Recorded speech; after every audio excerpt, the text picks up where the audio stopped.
Most students believe the difference between geniuses and average students is intelligence, talent, or some rare gift you're either born with or not. And that belief feels comforting because it removes responsibility. But psychology shows something far more uncomfortable and far more powerful. The real difference is not how smart they are, but how their mind behaves when no one is watching, when there's no exam pressure, no motivation spike, and no external reward.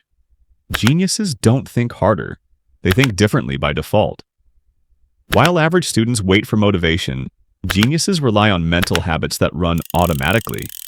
While average students cram information to survive exams, geniuses design their brain to hold information long after the test is over. Two students can sit in the same classroom, study the same syllabus, spend the same hours with the same books, and still end up with completely different outcomes, not because one worked harder, but because one trained their mind while the other only used it. The first habit that separates geniuses from average students is how they deal with confusion. Average students treat confusion as a signal to stop, skip, or memorize blindly, while geniuses see confusion as the exact moment learning begins. Neuroscience shows that when the brain feels confused, it is actively restructuring neural connections. But most students escape that discomfort too quickly, scrolling, switching topics, or looking for shortcuts, while geniuses stay inside that mental friction just a little longer, allowing understanding to form instead of shallow memory. The second habit is how information is stored.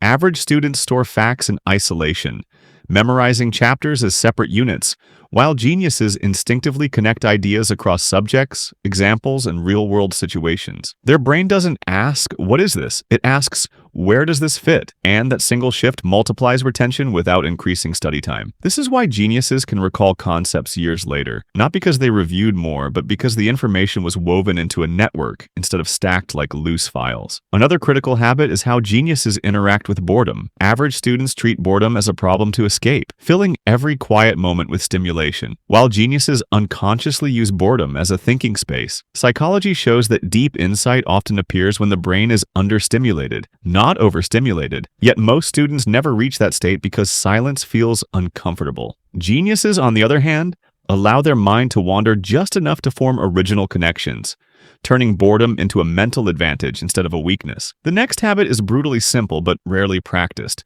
Geniuses think in questions. Average students think in answers.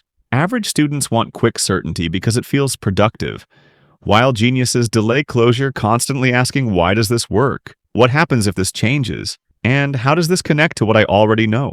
This questioning habit keeps the brain active even outside study hours, turning everyday experiences into learning triggers. Over time, this compounds into what looks like intelligence, but is actually continuous cognitive engagement. Another invisible difference lies in how failure is interpreted. Average students see mistakes as proof of limitation, something to hide or avoid, while geniuses treat mistakes as data. When they get something wrong, their brain doesn't shut down emotionally. Instead, it zooms in analytically. This emotional neutrality toward failure allows faster correction and deeper learning because the brain is not busy protecting the ego. Research consistently shows that emotional response to mistakes determines whether learning accelerates or stalls, and geniuses train this response early, often without realizing it. Geniuses also manage attention differently. Average students rely on willpower to focus, forcing concentration in distracting environments. While geniuses design their environment to protect attention, they reduce unnecessary inputs, limit task switching, and allow their brain to enter longer periods of uninterrupted thought. This is why geniuses often appear calm and slow, yet produce higher quality thinking, because their mind is not constantly resetting. Another subtle but powerful habit is delayed gratification in learning. Average students chase immediate results like marks, praise, or quick understanding, while geniuses invest in slow mastery. They are willing to feel stupid longer, struggle longer, and progress invisibly, knowing that deep competence always lags behind effort. This patience creates exponential returns over time, while short-term optimization creates fragile knowledge that collapses under pressure. Geniuses also have a unique relationship with identity. Average students label themselves early as good or bad at a subject, locking their brain into fixed patterns, while geniuses keep their identity flexible.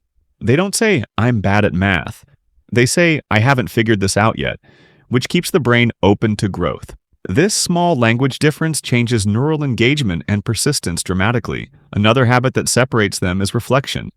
Average students finish studying and move on, while geniuses mentally review what worked, what didn't, and why. This reflection doesn't take hours. Sometimes it's just a few quiet minutes, but it turns experience into insight. Over time, this habit allows geniuses to refine their learning strategies automatically, while average students repeat the same ineffective methods year after year. Perhaps the most overlooked habit is how geniuses rest.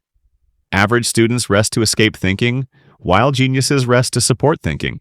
Quality sleep, mental downtime, and recovery are treated as part of the learning process, not as laziness. Neuroscience confirms that memory consolidation and insight formation happen most strongly during rest. Yet many students sabotage this phase unknowingly. When you step back and observe these habits, a pattern becomes clear. Geniuses are not smarter by nature.